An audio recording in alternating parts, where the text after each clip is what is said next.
Jenny, nakakapikon ka. Kasi pumasok ka dito parang ikaw yung Jenny rin na nakita namin 20 years ago. Tapos tatak yung katawan na yan, yung buhok na yan. Ano ba, may makukulang ka ba? Bakit? Anong transformation na ginawa mo? Ano yan? Pero mahirap ba? Paano? Nabagin mo nga, nahirapan ka. Kaya nga hindi ako nagpo-post ng ilang taon kasi mataba ako noon. So ayun, medyo bumabalik na ulit sa dati. Pwede na ulit lumabas. Diba? Hindi naman madali, lalo na ano na rin ako, medyo may edad na rin ako nang nabuntis ulit. So, ang hirap talaga. O, hindi katulad nung ano kay Jazz na parang after a month, okay na ako.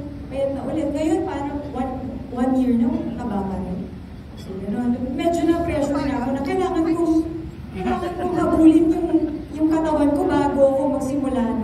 Anong ginagawa ko nung first time na nag-lock-in kami, nung unang team pa, yung unang production pa, kailangan kong habulin yung itsura na yun. So medyo may konting pressure. At nahabol naman.